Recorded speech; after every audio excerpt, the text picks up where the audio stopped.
Eu já reclamei em outros vídeos o quanto eu considero inadequado quando se usam para falar de quadrinhos a expressão traço, referindo-se a algo que está muito mais relacionado com a ideia de estilo ou algo próximo do que com a ideia de fato de traço. Porque quando a gente pensa em desenho, traço é um sinônimo para risco ou para linha. Então, tecnicamente, estaria correto usar o termo traço quando é possível substituir ele na frase por linha e a frase ainda fazer sentido. E tudo bem se usar isso no dia a dia, numa fala, numa conversa corriqueira, ninguém é obrigado a usar termos técnicos com precisão. Mas eu acho problemático quando se faz isso em trabalhos acadêmicos, porque não é incomum terem trabalhos acadêmicos que seguem as regras metodológicas com precisão na hora de discutir o tema, de tratar das questões, de fazer as abordagens, trabalhos especificamente sobre história em quadrinhos, mas quando vão falar da parte da imagem, dane-se a metodologia, dane-se toda a teoria que foi escrita ao longo de séculos, na hora de falar da imagem é meio que no improviso, meio que no mata-cobra, e dane-se os termos técnicos e vai qualquer coisa. E eu considero que muito disso acontece porque várias áreas que tratam da produção cultural, de questões artísticas, de cultura em geral, mas que também não tratam, mas que de alguma forma os quadrinhos ou outras produções artísticas, culturais, possam ser relevantes para as discussões, muitas dessas áreas elas não têm um preparo para falar sobre a imagem. Não faz parte da formação de muitas áreas entender e estudar a imagem não só como ler a imagem, mas como a imagem é constituída e produzida. Então, às vezes acontece de aparecerem problemas teóricos em teoria sobre quadrinhos, por exemplo, mas também que se aplica a outros objetos de estudo, que está relacionado ao tipo de formação que o teórico tem, que não envolve aquilo que a gente chama de práticas artísticas, que são os estudos relacionados às práticas de ateliê, por exemplo, e oficinas. O estudo sobre as técnicas utilizadas para produzir um objeto de arte, o estudo sobre os materiais utilizados, os instrumentos e as ferramentas utilizadas. Então toda essa dimensão de estudo que está relacionado de alguma forma com uma questão prática e com o fazer artístico em si. Então tem muitas teorias sobre arte que partem muitas vezes de uma percepção que está muito mais relacionada com a recepção das obras do que a constituição delas. Um exemplo pode ser dado quando se pensa na imagem, vou tratar de imagem aqui no caso, na diferença que existe numa imagem que tem uma relação indicial e uma que não tem. A ideia da imagem que parte do índice é uma imagem que é construída a partir de um elemento que é capturado do mundo real, daquela que não se constitui a partir da captura de um elemento do mundo real. Que, para semiótica, por exemplo, pode ser uma questão que é puramente conceitual. Agora, no fazer artístico tem um impacto que é diferente e que pode ser bem grande. Por exemplo, uma animação. É bem diferente uma animação que ela parte sem referências do mundo real e uma animação que é feita a partir de rotoscopia. Rotoscopia é quando a gente faz uma filmagem de uma cena com atores, objetos, animais, tanto faz, depois pega essa filmagem e separa em vários quadros e faz o desenho por cima desses quadros usando as imagens reais do movimento real como referência. Então, o uso de um índice ou não para criar uma imagem nesse exemplo vai ter um impacto bem grande, não só na forma de como pensar a obra, mas de como produzir a obra, do resultado final da obra em questões materiais e mesmo da forma de organizar o trabalho que vai ser usado para constituir a obra. Então, muitas vezes, fazer uma leitura de uma produção artística não levando em conta essas questões relacionadas à prática artística, ao fazer artístico, acaba alienando esse trabalho de vários elementos, inclusive de um elemento que é o fato de que a obra de arte ela também é resultado de um processo de trabalho. E pensar a obra só pelo resultado, só pela recepção, muitas vezes anula isso, mascara isso, que tem toda uma produção, tem um trabalho organizado e desenvolvido ali. E a partir disso, inclusive, dá para pensar várias questões a partir da teoria marxista, mas é que eu não pretendo fazer isso aqui hoje. Mas eu queria hoje tratar de como esse fazer artístico ele pode acabar impactando bastante a produção das obras de arte em si, mas no nosso caso aqui as histórias em quadrinhos. E um exemplo que eu quero discutir aqui é sobre os quadrinhos do século XIX. E como os quadrinhos do século XIX, muitas vezes eles são tratados pela teoria como se sendo uma combinação de texto e de desenho, mas que na prática eles nem são desenho. Quadrinhos do século XIX não são desenho. E eu vou explicar o porquê. Se alguém caiu muito de paraquedas aqui e não tem noção do que eu estou falando quando eu digo quadrinhos do século XIX, eu vou contextualizar um fato aqui a partir desse livro T-Comics do Colton Wong. T-Comics é um livro publicado em 1947 e possivelmente é o primeiro grande trabalho de fôlego sobre história em quadrinhos feitas nos Estados Unidos.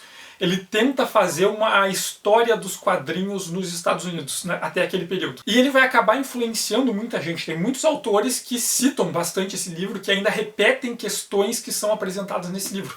Só que esse livro do Colton Wong ele tem alguns problemas bem sérios. Um deles é que ele não segue um rigor técnico, metodológico ao analisar os trabalhos. Ele não tenta fazer uma análise estética, formal ou temática dos trabalhos. Ele conta mais a partir de uma idealização, de uma ideia de heróis, de pioneiros e de saudosismo, de grandes obras de quadrinhos que são extremamente maravilhosas porque seus autores eram gênios. Então tem muito de mito, de imaginação exagerada e de elogio gratuito a esses autores. E assim, esse livro ele é bem bom para se conhecer quadrinhos dos Estados Unidos do começo do século XX, porque ele tem tudo isso de páginas e ele foi escrito em 1947. Então ele trata de muitas obras desses primeiros 50 anos, mais ou menos, de histórias em quadrinhos, tem muita coisa aqui. Então ele vai tratar de muitas obras que hoje são até esquecidas. Mas o problema é que ele cria vários mitos que não são verdade e que muitas vezes são repetidos até hoje, que causam problemas. Um deles é que ele apresenta como heróis autores como Walt Colt, o criador do The Yellow Kid, e o Rudolf Dirks, o criador dos Sobrinhos do Capitão, e trata eles como eles fossem os criadores das histórias em quadrinhos. E um dos critérios do Colton Wong para dizer o que é história em quadrinhos é de que as histórias em quadrinhos elas têm balão de texto inseridos dentro do desenho. E esse é um critério que muita gente repete até hoje. Ah não, para ser história em quadrinhos tem que ter balão de texto dentro do desenho. Só que quando o Colton Wong ele apresenta esse critério ele não é arbitrário, aleatório e ele não é puramente estético, ele tem uma questão política, porque o Walt Colt vai ser um dos autores que possivelmente vai introduzir essa ideia de balão de fala dentro dos quadrinhos. Pelo menos ele foi o primeiro autor a se popularizar por fazer isso. E o que acontece é que quando o Colton Wong ele cria esse critério de que precisa ter balões para definir algo como quadrinho, ele está definindo que a primeira história em quadrinhos é uma obra feita nos Estados Unidos, que é a The Yellow Kid. Porque existiam muitas histórias em quadrinhos ao longo do século XIX, pelo menos desde 1830, talvez até antes, na Europa e em vários outros lugares do mundo, inclusive no Brasil. Só que quando o Colton Wong apresenta esse critério, ele elimina tudo que era feito antes e diz, não,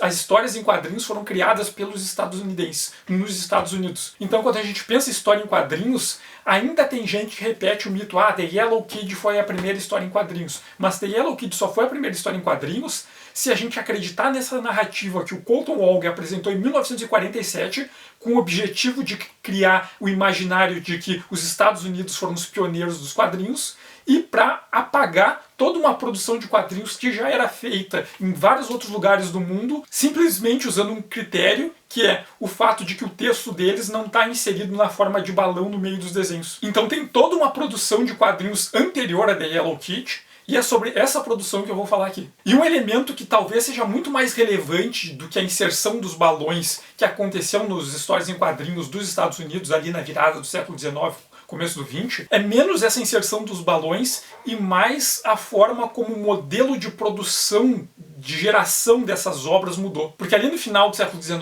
começo do século XX, é quando se vai popularizar um formato de impressão que é o modo offset. O modo offset ele usa grandes rolos, que imagens são transferidas para eles através de fotolitos. Então a gente tem 4 rolos, cada rolo usa uma tinta diferente, a gente vai ter preto, magenta, ciano e amarelo.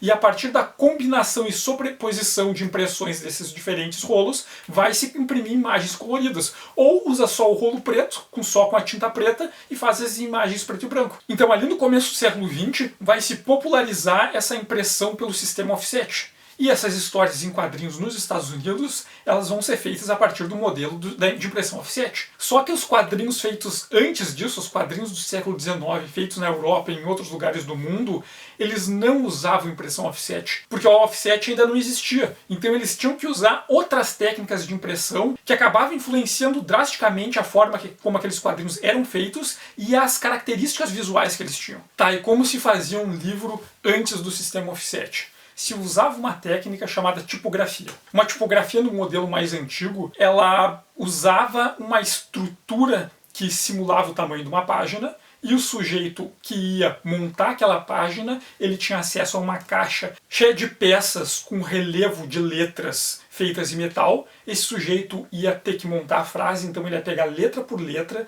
ia organizar naquela moldura do tamanho de uma página, ia escrever todo o texto do livro, ia prender aquelas letras de um jeito que elas iam ficar fixas naquela estrutura, ia imprimir todas as páginas que ele queria. Depois disso ele ia desmanchar, ia montar a página seguinte, ia imprimir as páginas que ele queria, e assim sucessivamente. Depois juntava todas as páginas impressas e montava cada um dos volumes do livro. Então o sistema tipográfico antigo ele era muito trabalhoso, porque ele era manual. Mas com o desenvolvimento tecnológico se criaram máquinas que montavam a página por sujeito. Então teve um momento em que existiam aparelhos que trabalhavam com metal fundido, em que o sujeito ele tinha que montar a página, ele tinha um teclado, e ele ia digitando, e conforme ele teclava o texto que ele queria para a página, a máquina ia fundindo cada uma das letras e montando as frases. E montava a matriz que ia ser usada para imprimir as páginas. Depois aquelas letras podiam ser colocadas na máquina para ser derretidas e aquele metal seria reutilizado para fazer novas letras de uma nova página. Então a forma como o livro era impresso eram com essas matrizes de páginas que tinham todas as letras em relevo,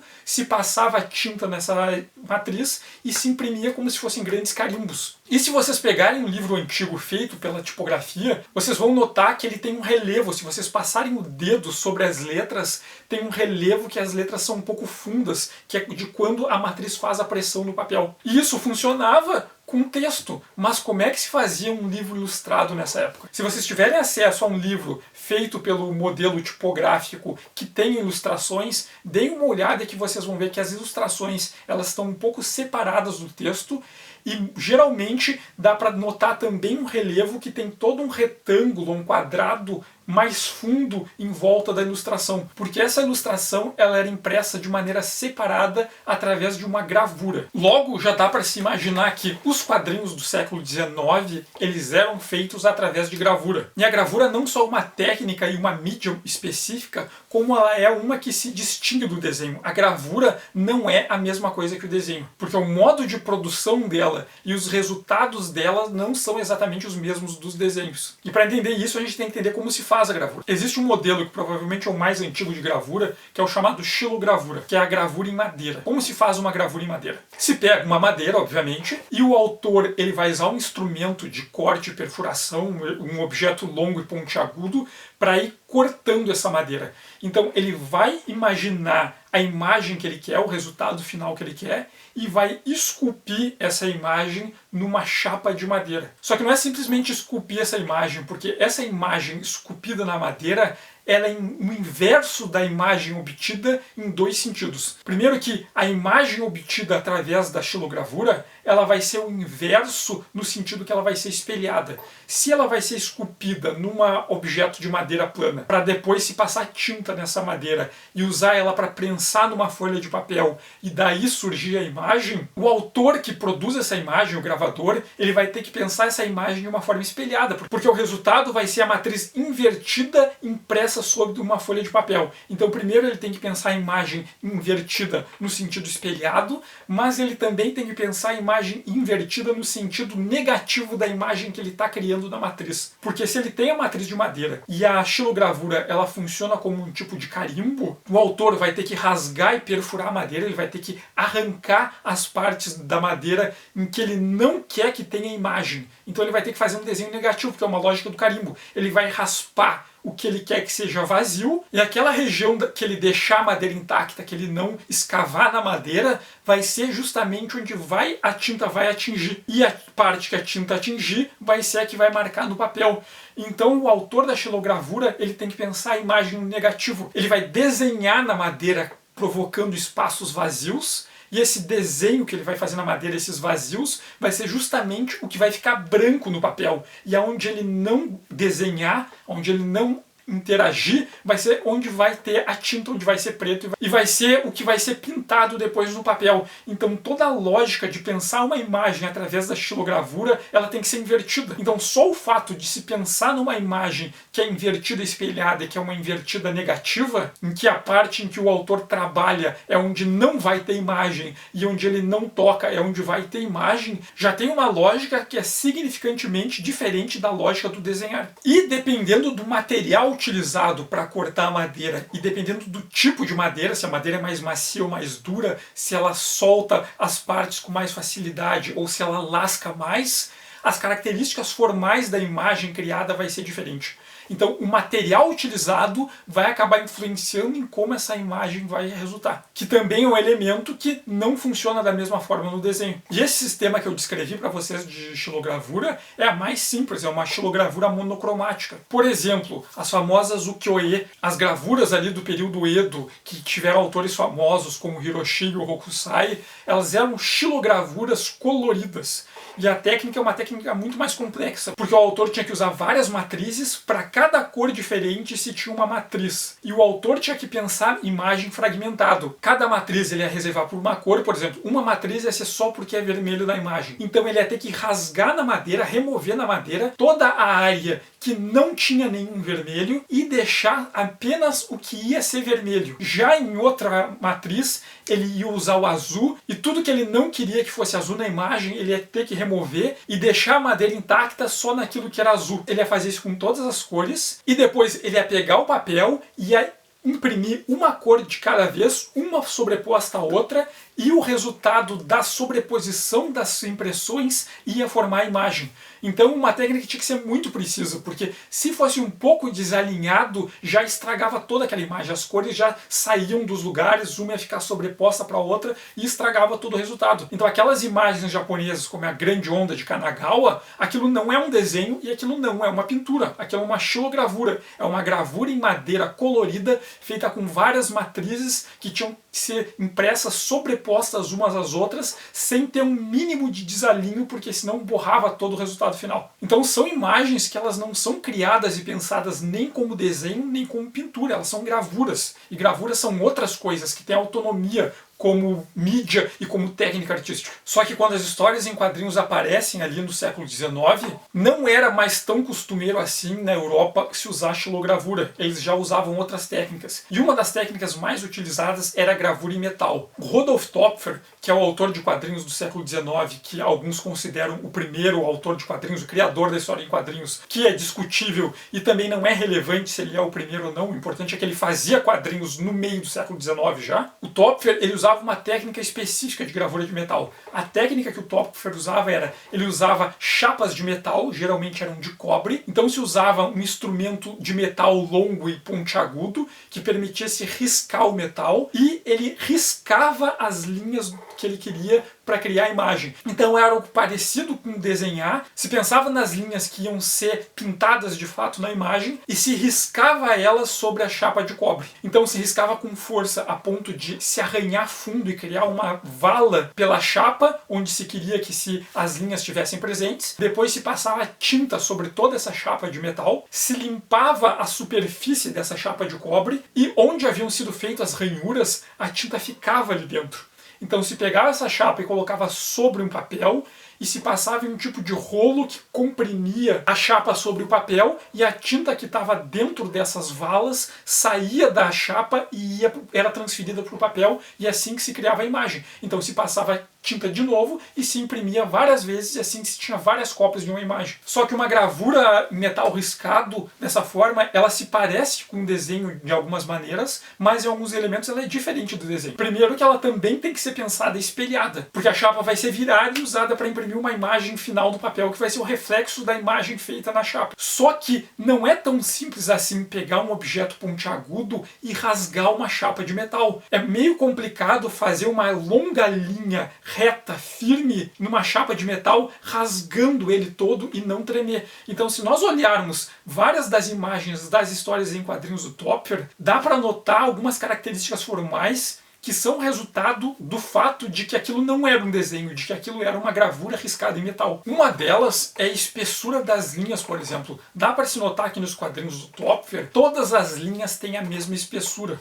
Por que todas as linhas têm a mesma espessura? Porque diferente do desenho que dá para se fazer vários riscos um do lado do outro e engrossando a linha numa gravura riscada em metal vai depender do instrumento utilizado para rasgar o metal. Pelo resultado das obras do Töpfer, dá para se notar que ele usava um único instrumento que tinha a mesma espessura. Então todas as linhas tinham a mesma espessura final. Outro elemento formal que dá para se notar nas histórias em quadrinhos do Töpfer é que a linha do desenho do Töpfer ela é uma linha meio tremida, um pouco instável, um pouco irregular, porque é difícil fazer longas linhas numa chapa de metal, fazer um desenho inteiro sem tirar o instrumento do metal, porque se tem que fazer força contra o metal para raspar ele. Então essas características presentes nas imagens das histórias em um quadrinho do Töpfer acontecem especificamente pela técnica que ele usou e pelo fato de aquilo não ser um desenho, aquilo é uma gravura riscada em metal. E a técnica de gravura em metal ela era muito popular no século XIX, então tinha vários autores que trabalhavam isso. Se vocês conhecem, por exemplo, as imagens que o Gustave Doré fez para uma versão ilustrada da Divina Comédia, eu já vi pessoas elogiando aquilo, ó, que desenho lindo. Só que aquilo não é um desenho, não tinha como se imprimir um desenho em série assim no século XIX. Aquilo é uma gravura em metal. E uma característica que é bem notável em gravuras em metal é que, como é difícil às vezes fazer longas linhas firmes, vários autores que trabalham com gravura em metal riscada, eles vão construir as imagens com vários pequenos traços um ao lado do outro, e a junção e a sobreposição desses vários múltiplos pequenos traços é que vão compor a imagem. Então muitas vezes olhar uma gravura em metal de perto, a gente percebe que é uma grande imagem, mas que ela é composta não por longas linhas, mas por muitas pequenas linhas, uma do lado da outra. Não só é possível fazer gravura em metal riscando a chapa, como foram desenvolvidas outras técnicas. Uma delas, por exemplo, é a técnica da água forte. A água forte funcionava mais ou menos assim. Se pegava a chapa de metal, se passava nela uma resina, cobria toda a chapa com essa resina, deixava essa resina secar, depois pegava um instrumento e raspava a resina da chapa. Depois que se raspava aqueles elementos que se queria criar uma imagem, pegava essa chapa e colocava dentro do ácido nítrico. As partes que tinham sido raspadas a resina, o ácido ia corroer, ia provocar ranhuras. As partes da chapa que a resina protegiam, o ácido não ia afetar. Então o autor depois tirava do ácido, lavava a chapa e ele podia remover novas áreas da resina e colocar de novo dentro do ácido. Quando ele fazia isso, as ranhuras que já tinham sido feitas antes iam ser corroídas de novo. E as áreas novas que recém tinham tido a resina descoberta iam ter ranhuras mais finas. Então nas ranhuras mais profundas ia entrar mais tinta e nas ranhuras menos profundas ia entrar menos tinta. Então quando ele fosse fazer o processo de impressão, as linhas mais fundas iam fazer linhas mais grossas e as linhas menos fundas, que foram corroídas menos pelo ácido, iam fazer linhas mais finas. Então era um jeito de conseguir se criar diferentes tipos de linhas na hora de se fazer gravura em metal. Existia uma outra técnica ainda, que era chamada de água-tinta, que consistia no seguinte: se pegava um tipo de resina em pó, se colocava sobre a chapa que já podia ter sido corroída ou riscada ou não ainda, ou se colocava apenas sobre algumas áreas de interesse na chapa esse pó, e colocava essa chapa com pó para aquecer. Quando ela era aquecida, os pontos onde a resina em pó caiu em cima, essa resina ela aderia na chapa. Então depois, quando ela fosse colocada para ser corroída no ácido, essas zonas que tinham sido salpicadas de pó não seriam corroídas, só onde haviam grãos de pó, e onde não caíram grãos de pó seriam corroídas. Então o resultado final era um efeito de textura. Então as técnicas posteriores de colagem de retícula nos desenhos é uma tentativa de emular as técnicas de água-tinta que se usavam na gravura em metal, que criavam justamente esse efeito que parece a da retícula. Então a gravura em metal ela tem várias características formais que são muito específicas dela. Não só as características formais, como a forma de se pensar a imagem, de se construir a imagem, que é diferente do que se faz quando se desenha, por exemplo. Só que para o final do século XIX se criou uma nova técnica de gravura que ela acabou se tornando predominante, inclusive em relação à gravura em metal, que era a litografia. A litografia era uma técnica de gravura diferente, porque normalmente ela não usava uma chapa de metal, e sim uma pedra. Se usava um tipo de pedra muito específico, se fazia um corte plano nessa pedra, e era uma pedra porosa, e se riscava nessa pedra com um giz de cera. O autor tinha que pensar na imagem que ele queria como resultado e riscar utilizando esse giz nessa pedra. E o preenchimento com o giz na pedra, ele tinha que ser feito na forma negativa. Ao inverso espelhado, porque ela também seria impressa em uma folha de papel, mas também ao negativo, como acontecia no caso da xilogravura. Se construía a imagem preenchendo com giz de cera as áreas que queriam que se permanecessem brancas no papel. O que acontecia é que esse giz de cera, ele era um giz gorduroso. E quando se pintava na pedra com esse giz, essa substância gordurosa do giz de cera que marcava a pedra. E se usava uma tinta baseada em água. Se pegava essa tinta baseada em água e se passava sobre a pedra depois do trabalho com giz estar pronto. O que acontecia é que, como a gordura repele a água, a tinta que era a base de água ia sofrer uma repulsão das áreas que tinham sido pintadas por gordura. A gordura ia empurrar essa tinta para fora. E o que acontecia é que essa tinta ia ficar nas áreas em que não tinha sido pintado com giz. Como era uma pedra porosa, essa pedra porosa ia absorver essa tinta preta à base de água. Então, quando se prensava a pedra sobre um papel, a parte que não tinha giz tinha tinta e ia marcar o papel, e a parte que tinha giz não tinha tinta e no papel ia permanecer em branco. Qual era a vantagem dessa técnica? Tinha a desvantagem de ter que trabalhar com uma pedra grande e pesada. Mas a vantagem é que a matriz ela não era destruída e danificada no processo. Depois que se imprimia quantas cópias se tinha interesse, podia se limpar a pedra, tirar a tinta, tirar o giz e usar a mesma pedra para fazer novas imagens. E por isso essa técnica se popularizou. Não só por ter essa facilidade em se reutilizar o material, como também que com o uso do giz era possível criar tonalidades diferentes, esfregando o giz mais com mais força ou esfregando menos com menos força, a quantidade de gordura que permaneceria na pedra ia ser maior ou menor,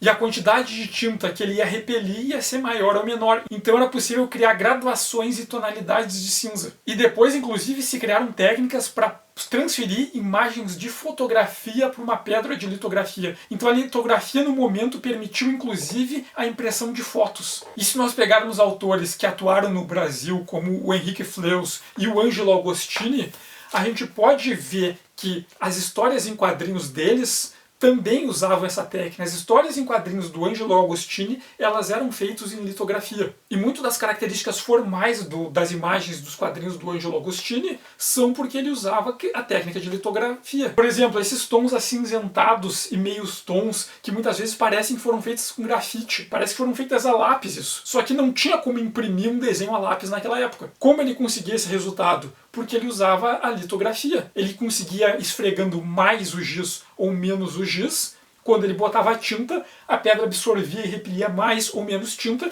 e ele conseguia graduações de cinza. Então, o resultado formal presente nos quadrinhos do Angelo Agostini, esses tons que graduam, que parecem tons de cinza, ele conseguia isso exclusivamente porque ele usava técnicas de litogravura, porque com outras técnicas não seria possível fazer isso que ele fazia no século XIX. Então, muitos dos quadrinhos do século XIX são o que eles são, porque eles não eram desenho, eles eram gravura, eles eram pensados como gravura usando técnicas da gravura. E às vezes a gente vê aquelas discussões sobre quadrinhos ser literatura, sobre quadrinhos ser desenho, ser sei lá mais o que, mas a questão é que na origem dos quadrinhos, no nascimento dos quadrinhos, se a gente pode levantar essa ideia de que ele é descendente de alguma coisa, que ele é próximo filho de alguma coisa, a maior proximidade que os quadrinhos tinham quando eles surgiram do 19 era com a gravura. Inclusive, se a gente pegar os textos teóricos do Rudolf Topfer, quando ele comenta sobre as obras dele, ele fala sobre a experiência dele com o progresso de uma prostituta, do William Hogarth.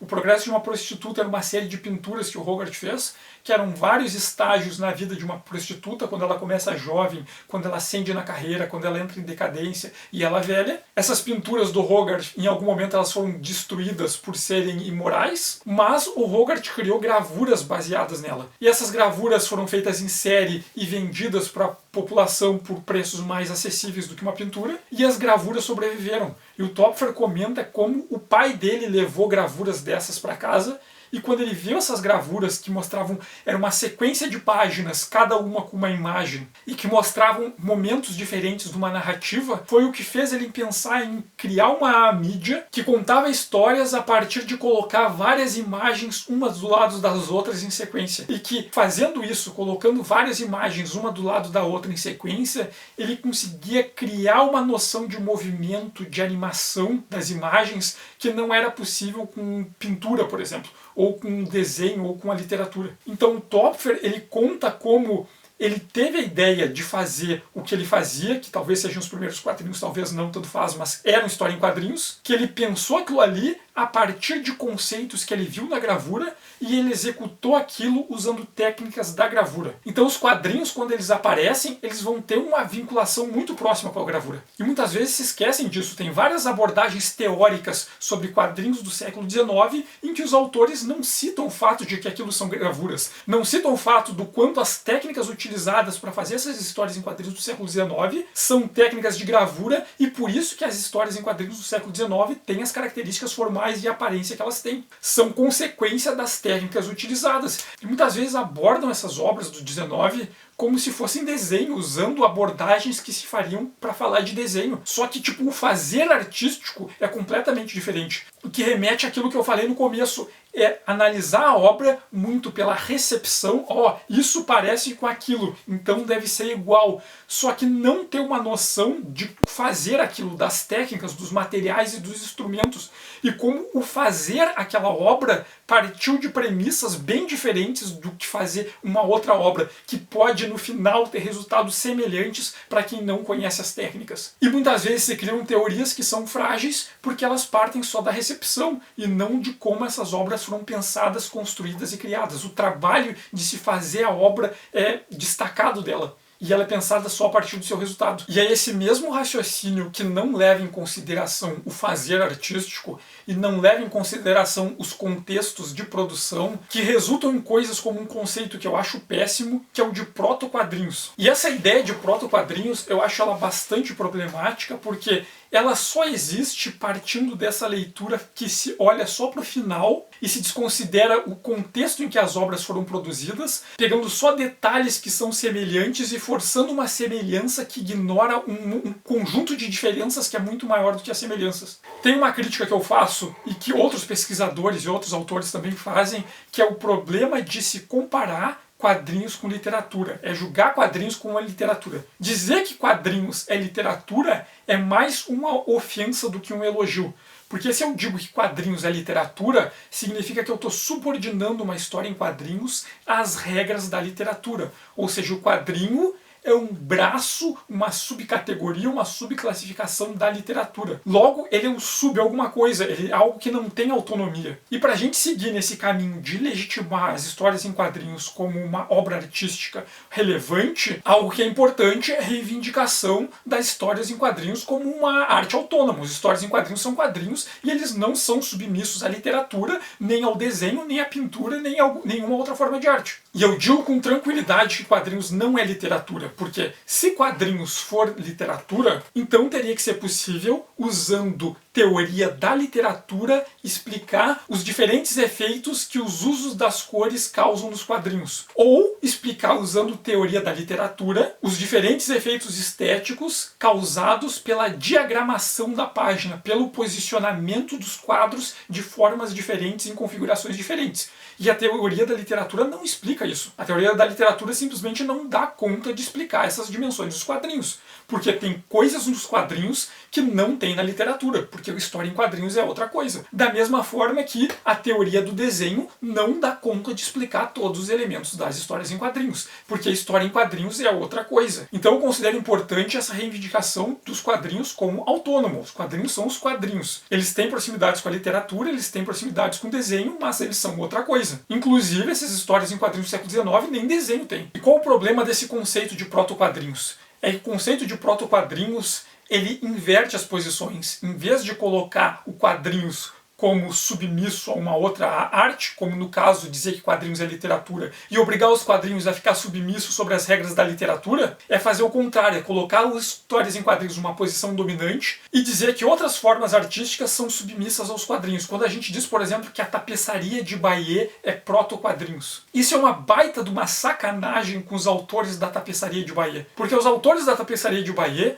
eles não queriam fazer uma história em quadrinhos. Nem passou pela cabeça deles fazer uma história em quadrinhos.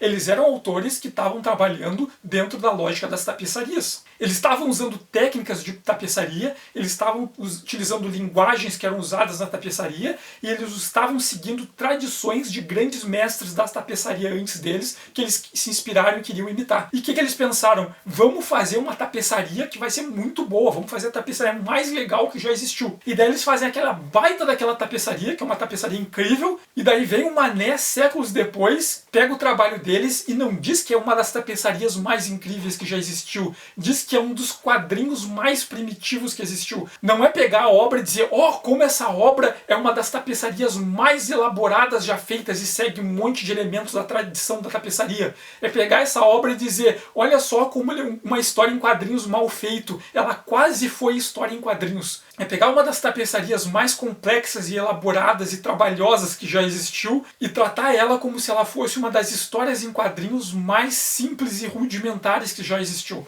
Os caras que fizeram a tapeçaria de Bayeux, os autores que fizeram as pinturas de mural egípcias, eles não estavam querendo fazer quadrinhos, não passou pela cabeça deles a ideia, vamos fazer uma história em quadrinhos, vamos seguir regras de histórias em quadrinhos. Não, eles estavam trabalhando na linguagem deles, nas mídias deles, com as técnicas e com as tradições deles.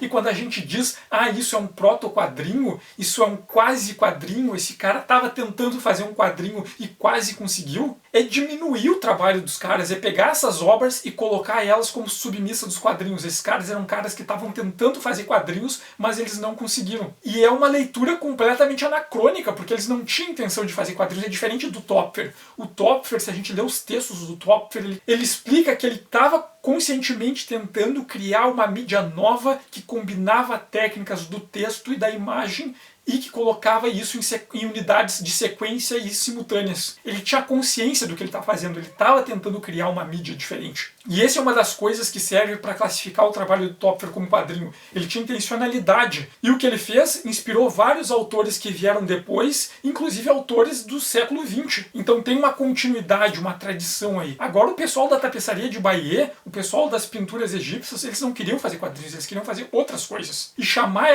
a obra deles de proto-quadrinhos é uma leitura anacrônica, é anular todo o contexto em que a obra foi produzida, as técnicas utilizadas, as intenções, e avaliar ela por um outro objeto, que é as histórias em quadrinhos, que é um objeto nosso, e colocar essas obras como submissas a essas histórias em quadrinhos. Por isso que eu considero essa noção de proto-quadrinhos algo bem complicado, porque ela só funciona a partir de anular os contextos, as intenções, as técnicas e as tradições com que os autores dessas obras que querem classificar como proto-quadrinhos estavam trabalhando. Mas o que eu queria tratar hoje era justamente como o conhecimento sobre as técnicas, os materiais e os instrumentos utilizados na produção de uma obra de arte, eles são relevantes para se pensar a teoria sobre esses objetos de arte. E que muitas vezes fazer uma teoria sem levar isso em conta é uma teoria que força semelhanças a partir só da recepção da obra, que tira o contexto